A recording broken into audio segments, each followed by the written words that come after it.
جب قیامت کی تمام چھوٹی اور بڑی نشانیاں پوری ہو جائیں گی تو قیامت قائم ہونا شروع ہو جائے گی۔ قیامت کی شروعات سور پھونکنے سے ہوگی۔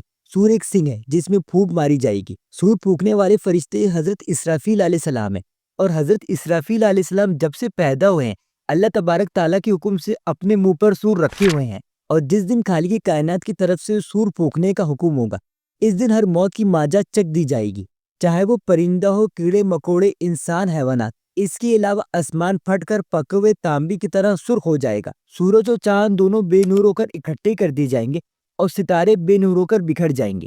زمین اللہ تعالیٰ کے خوف سے ہچکولے کھانے لگے گی۔ پہاڑ اس طرح ریزہ ریزہ کر دیے جائیں گے کہ بکھرے ہوئے گرد و غبار معلوم ہو۔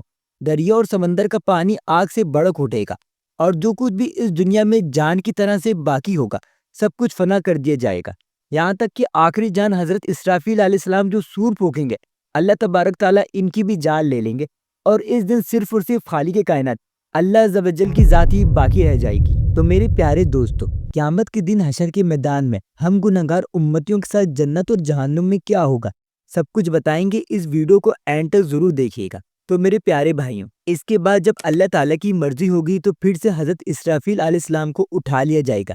اب انہیں دوبارہ سور پھونکنے کا حکم ہوگا تو وہ پھر سے سور پھونکیں گے، تو حضرت آدم علیہ السلام سے لے کر قیامت تک جتنی بھی جانیں ہیں پھر سے سب کو اٹھا لیا جائے گا، اور اس وقت سب سے پہلے قبر سے تاجدار کائنات حضرت محمد صلی اللہ علیہ وسلم تشریف لائیں گے۔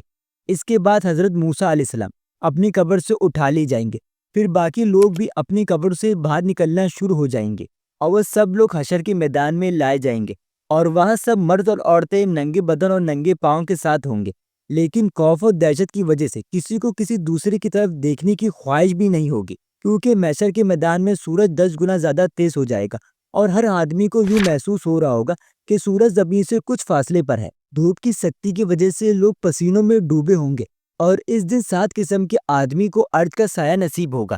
نبی پاک صلی اللہ علیہ وسلم نے ارشاد فرمایا کہ دھوپ اور پیاس کی وجہ سے لوگ تڑپ رہے ہوں گے، کوئی کسی کا حال پوچھنے والا نہ ہوگا۔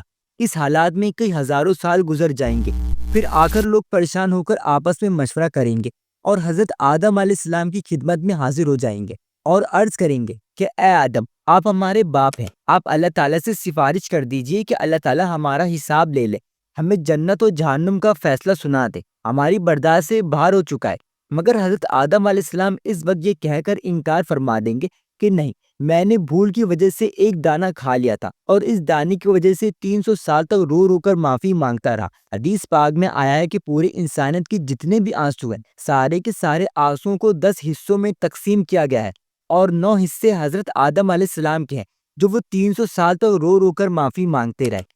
اس کے بعد انہوں نے آخر میں بیت اللہ شریف بنایا اور 3 گز پیدل چلے، مگر قیامت کے دن وہ بھی کہیں گے کہ نہیں، مجھے اللہ عز و جل کے سامنے جاتے ہوئے شرمندگی محسوس ہو رہی ہے، جبکہ حضرت آدم علیہ السلام کی توبہ کی قبولیت کا فیصلہ بھی دنیا میں آ چکا ہے، لیکن بندہ اپنے کیے پر ہی پچھتاتا ہے۔ جب قیامت کے دن ہمارے جد امجد کا یہ حال ہوگا تو ہم لوگ جو اپنے گناہ لے کر جائیں گے اور بغیر توبہ کے مر جائیں گے، تو ہمارے لیے قیامت کے دن اللہ کے سامنے پیش ہونا کتنا مشکل ہو جائے گا۔ اس کے بعد حضرت آدم علیہ السلام تمام انسانوں کو کہیں گے کہ آپ لوگ حضرت نوح علیہ السلام کے پاس چلے جائیں۔ تمام انسان حضرت نوح علیہ السلام کے پاس تشریف لائیں گے اور سفارش کریں گے کہ آپ اللہ عز و جل کے سامنے ہمیں پیش کر دیجیے۔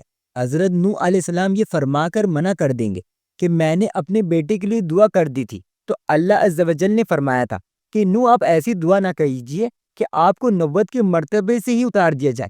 اس لیے مجھے تو اس فرمان سے ڈر لگتا ہے کہ میں نے وہ دعا کیوں کی تھی، میں نے اللہ تعالیٰ کے حضور فوراً معافی مانگ لی تھی، لہٰذا میں اللہ کے سامنے پیش ہونے سے ڈرتا ہوں۔ حضرت نوح علیہ السلام کا اصل نام عبد الغفور تھا، مگر وہ اس دعا کے مانگنے کے بعد اتنا روئے کہ ان کا نام نوح پڑ گیا، یعنی نوحی کرنے والا۔ اتنا رونے کے باوجود بھی قیامت کے دن اللہ عز و جل کے سامنے پیش ہونے سے ان کو ڈر لگے گا۔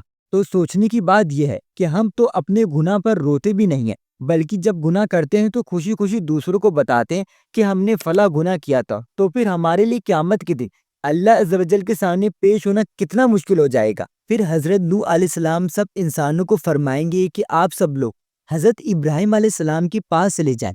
پھر ساری انسانیت حضرت ابراہیم علیہ السلام کو ڈھونڈ کر ان کے پاس چلی جائے گی اور عرض کرے گی، اے اللہ کے خلیل، آپ ہمیں اللہ کے سامنے پیش کر دیجئے، لیکن وہ فرمائیں گے کہ نہیں، مجھے اللہ کے سامنے پیش ہونے میں گھبراہٹ محسوس ہو رہی ہے، کیونکہ میری زندگی میں 3 باتیں ایسی ہوئی تھی جو مصلحت کی بنا پر تو ہوئی تھی لیکن خلاف واقعہ تھی۔ آج مجھے ان تینوں باتوں پر شرمندگی محسوس ہو رہی ہے۔ ان میں سے پہلی بات تو یہ تھی کہ ایک بار ان کی قوم ان کو لے جانا چاہتی تھی، مگر انہوں نے کہہ دیا کہ میں بیمار ہوں۔ واقعہ ان ملکوں کے سامنے جانے میں تو روحانی بیماری تھی، لیکن انہوں نے اٹل پیش کر دیا۔ اللہ تعالیٰ قرآن میں ارشاد فرماتے ہیں کہ انہوں نے فرما دیا کہ میں بیمار ہوں، انہوں نے یہی اٹل پیش کر دیا لیکن حقیقت کے خلاف تھا، اس لیے وہ فرمائیں گے کہ مجھے اللہ کے سامنے جانے میں گھبراہٹ محسوس ہو رہی ہے۔ دوسری بات یہ تھی کہ ایک بار وہ اپنی بیوی حضرت سارہ رضی اللہ تعالیٰ عنہ کو لے کر مصر کی قریب سے گزر رہے تھے، تو اس وقت کا بادشاہ ایک ظالم انسان تھا۔ اس نے اپنے سپاہیوں سے کہا ہوا تھا کہ جہاں بھی تم کسی خوبصورت عورت کو دیکھو تو اس کو پکڑ کر میرے پاس لے آنا، اور اس طرح وہ ان کی بے عزتی کیا کرتا تھا۔ اللہ تعالیٰ نے حضرت سارہ رضی اللہ تعالیٰ عنہ کو حسن و جمیل کا سانچہ بنایا ہوا تھا، لہٰذا سپاہیوں نے ان کو دیکھا تو ان کو بھی پکڑ لیا گیا۔ اس کا دستور تھا کہ اگر اس عورت کے ساتھ اس کا شوہر ہوتا تو اس کو قتل کروا دیتا، اور اگر اس کا بھائی یا باپ ہوتا تو اس کو قتل نہیں کرواتا تھا، البتہ برے کام کیا کرتا تھا۔ جب حضرت ابراہیم علیہ السلام وہاں پہنچے تو اس نے پوچھا تم اس عورت کے کون لگتے ہو؟ آپ نے اپنی جان کی حفاظت کو نگاہ میں رکھتے ہوئے کہہ دیا کہ میری بہن ہے۔ اللہ تعالیٰ قرآن میں ارشاد فرماتے ہیں کہ بے شک ایمان والے بھائی بھائی ہیں، اس لیے ایمان کی نسبت سے مومن مرد اور مومن عورتوں کو دینی بھائی بہن کہا جا سکتا ہے۔ آپ نے بھی اس نسبت سے حضرت سارہ کو دینی بہن بنا دیا، کیونکہ وہ اس دین پر تھی جس دین پر آپ تھے، اور یہ بات 100% شریعت کے مطابق تھی۔ جان بچانے کے لیے تو حرام چیزوں کو بھی حلال کر دیا جاتا ہے، مگر اس کے باوجود حضرت ابراہیم علیہ السلام کو جھجک محسوس ہوگی۔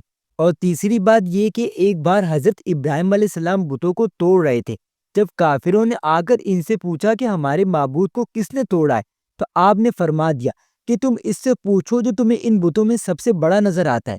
حضرت ابراہیم علیہ السلام نے بتوں کو توڑنے کے بعد کھلاڑا سب سے بڑے بت کے کندھے پر ڈال دیا تھا، اس لیے اس سے پوچھنے کو فرمایا۔ اب ظاہر میں کوئی اتنی بڑی بات تو نہیں ہے، کافروں کو سمجھانے کے لیے ایسا کیا گیا تھا، وہ پوچھیں گے تو بت ان کو کوئی جواب نہیں دے گا، لیکن بات تو حقیقت کے خلاف ہے، لہٰذا اس بات پر بھی اتنا افسوس ہوگا کہ اللہ کے خلیل ہونے کے باوجود بھی اللہ کے سامنے جاتے ہوئے شرمندگی محسوس ہوگی۔ اس پر ہم لوگ سوچیں جو دن رات جھوٹی بات کرتے ہیں، جھوٹی گواہی دیتے ہیں لوگوں کے سامنے اپنی غلطیوں پر پردہ ڈالنے کے لیے، اور اپنے آپ کو دنیا کی شرمندگی سے بچانے کے لیے جھوٹی بات کر دیتے ہیں، قیامت کے دن ہمیں اللہ کے سامنے پیش ہونے میں کتنی شرمندگی محسوس ہوگی۔ پھر حضرت ابراہیم علیہ السلام فرمائیں گے کہ آپ سب لوگ حضرت موسیٰ علیہ السلام کے پاس چلے جائیں، وہ آپ کی شفاعت فرما دیں گے۔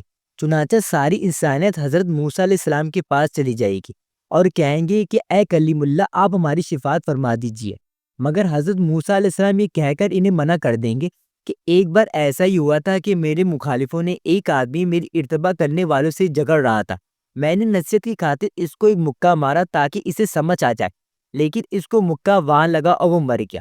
میں نے اللہ سے معافی کا اعلان بھی کر چکا ہوں، مگر پھر بھی مجھے اللہ عز و جل کے سامنے جاتے ہوئے شرمندگی محسوس ہو رہی ہے۔ پھر حضرت موسیٰ علیہ السلام فرمائیں گے کہ آپ سب لوگ حضرت عیسیٰ علیہ السلام کے پاس چلے جائیں۔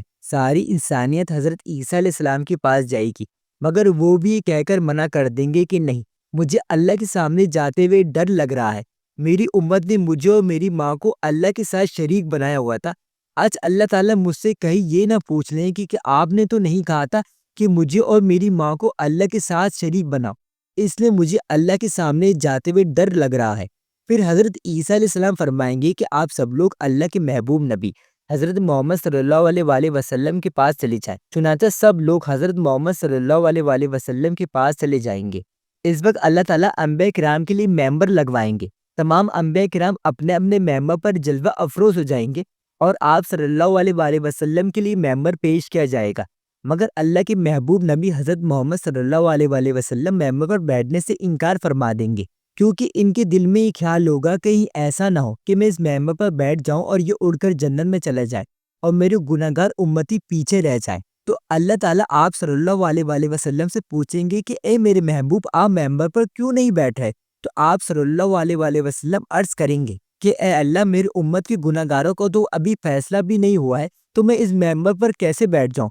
پھر اللہ عز و جل آپ پر ایک خاص تجلی فرمائیں گے۔ آپ صلی اللہ علیہ وآلہ وسلم نے ارشاد فرمایا ہے کہ اس تجلی پر اللہ تعالیٰ مجھے مقام محمود عطا فرما دیں گے۔ میں وہاں جا کر ایک سجدہ کروں گا اور سجدے میں اللہ تعالیٰ کی تعریف کروں گا جو آج تک نہ کسی نے کری ہے اور نہ آنے والے دور میں کوئی کر سکتا ہے۔ رونے کی حالت میں سجدہ کروں گا، اللہ عز و جل میرے سجدے کو قبول فرمائیں گے اور مجھ سے پوچھیں گے کہ اے محبوب تم کیا چاہتے ہو؟ اے اللہ آپ اپنے بندوں کا حساب لے لیجئے۔ اللہ تعالیٰ فرمائیں گے اچھا آپ لوگوں کو حساب کے لیے پیش کریں۔ روایت میں آتا ہے کہ جب اجازت مل جائے گی تو نبی پاک صلی اللہ علیہ وآلہ وسلم سب سے پہلے حضرت ابو بکر صدیق کا ہاتھ پکڑ کر اللہ کے حضور پیش کرنا چاہیں گے۔ آپ حضرت ابو بکر صدیق سے فرمائیں گے کہ آپ جائیں تاکہ حساب کتاب شروع ہو۔ یہ سن کر حضرت ابو بکر صدیق کی آنکھوں میں آنسو آ جائیں گے اور وہ کہیں گے کہ اے اللہ کے نبی میں عمر کے آخری حصے میں مسلمان ہوا تھا، میری عمر کا زیادہ حصہ اسلام سے پہلے کا ہے، اس لیے میں چاہتا ہوں کہ آپ کسی اور کو پیش کریں۔ مگر اللہ کے محبوب نبی حضرت محمد صلی اللہ علیہ وآلہ وسلم حضرت ابو بکر صدیق کو کہیں گے تجھے یہ کرنا ہے۔ چنانچہ جب حضرت ابو بکر صدیق آگے بڑھیں گے تو وہ وہی کام کریں گے جو نبی پاک صلی اللہ علیہ وآلہ وسلم نے کیا ہے۔ وہ بھی قدم آگے بڑھا کر اللہ تعالیٰ کے حضور سجدے میں گر جائیں گے اور رونا شروع ہو جائیں گے۔ کتابوں میں لکھا ہوا ہے کہ حضرت ابو بکر صدیق اتنا روئیں گے کہ اللہ تعالیٰ ارشاد فرمائیں گے اے میرے محبوب کے گار یار کیا چاہتے ہو؟ چنانچہ اللہ تعالیٰ ان کے سجدے کو قبول فرمائیں گے اور ان پر ایک خاص تجلی فرما دیں گے۔ حدیث پاک پہ آیا ہے کہ اللہ تعالیٰ امت کے تمام لوگوں پر آپ تجلی فرمائیں گے لیکن حضرت ابو بکر صدیق کے اوپر ایک خاص تجلی فرمائیں گے۔ اللہ تعالیٰ حضرت ابو بکر صدیق سے اتنا خوش ہو جائیں گے کہ ان کے اوپر ایک خاص تجلی فرمائیں گے۔ ان کے بعد حضرت عمر رضی اللہ تعالیٰ عنہ کو اسحاق کے لیے پیش کیا جائے گا۔ حدیث پاک میں آتا ہے کہ جسے سب سے پہلے اللہ تعالیٰ سلام فرمائیں گے وہ حضرت عمر رضی اللہ تعالیٰ عنہ ہوں گے۔ انہوں نے ایسی صاف ستھری زندگی گزاری ہوگی کہ ان کے اعمال کو دیکھ کر اللہ تعالیٰ خوش ہو جائیں گے۔ پھر ان کے بعد اللہ کی محبوب حضرت عثمان غنی رضی اللہ تعالیٰ عنہ کو پیش کیا جائے گا۔ کتابوں میں لکھا ہوا ہے کہ جب حضرت عثمان غنی کو پیش کیا جائے گا تو ان کا حساب بہت ہی جلد ہو جائے گا۔ وہ اس لیے کہ ایک بار عید کا دن تھا، نبی پاک صلی اللہ علیہ وآلہ وسلم نماز کے لیے تشریف لے جانے والے تھے تو حضرت عائشہ رضی اللہ تعالیٰ عنہا نے عرض کیا کہ اے اللہ کے محبوب کچھ دے دیجئے تاکہ ہم کچھ پکا لیں، مدینے کے بیوہ اور یتیم بچے امید لے کر آئے ہیں، میں ان کو کچھ دے سکوں۔ اللہ کے محبوب نبی پاک صلی اللہ علیہ وآلہ وسلم نے عرض کیا کہ میرے پاس اس وقت کچھ بھی نہیں۔ وہ یہ کہہ کر نماز کے لیے تشریف لے گئے۔ چنانچہ جب آپ نماز پڑھ کے واپسی تشریف لے گئے تو آپ نے دیکھا کہ گھر میں سب کچھ پکا ہوا ہے اور مدینے کے بیوہ اور یتیم بچے لے کر جا رہے ہیں۔ محبوب نے حضرت عائشہ سے پوچھا یہ کہاں سے آیا؟ حضرت عائشہ عرض کریں گی کہ آپ جب نماز کے لیے تشریف لے گئے تھے تو حضرت عثمان غنی نے سامان سے لدا ہوا ایک ہی کوٹ آپ کی سب بیویوں کو ہدیہ کے طور پر بھیج دیا ہے۔ یہ سن کر نبی پاک صلی اللہ علیہ وآلہ وسلم کا دل اتنا خوش ہو جائے گا کہ آپ اللہ عز و جل کے حضور دعا فرمائیں گے کہ اے رحمان آپ عثمان غنی کا حساب آرام سے لینا، تو نبی پاک صلی اللہ علیہ وآلہ وسلم کی دعا قبول ہو جائے گی اور قیامت کے دن سب سے جلدی حساب حضرت عثمان کا لیا جائے گا۔ ان کے بعد حضرت علی کو اللہ کے سامنے پیش کیا جائے گا۔ حدیث پاک میں آتا ہے کہ قیامت کے دن سب سے آسان اور جلدی حساب حضرت علی سے ہوگا۔ جب نبی پاک صلی اللہ علیہ وآلہ وسلم کے چاروں یار کو پیش کر دیا جائے گا تو اللہ عز و جل جلال میں تبدیل ہو جائیں گے۔ چنانچہ اللہ تعالیٰ فرمائیں گے اے مجرموں میرے نیک بندوں سے جدا ہو جاؤ، لہٰذا کافر و مشرکین ایک طرف کر دی جائیں گے اور دوسری طرف نیک بندوں کو کر دیا جائے گا۔ اس کے بعد سارے عمل و اعمال کا حساب ہونے کے بعد اللہ تعالیٰ فرمائیں گے کہ جہنم کے اوپر بنی ہوئے پل صراط سے گزر کر نیک بندے جنت میں چلے جائیں گے اور گناہگار بندے کٹ کر نیچے گر جائیں گے۔ نبی پاک صلی اللہ علیہ وآلہ وسلم اپنے تمام امتیوں کو لے کر جنت میں چلے جائیں گے۔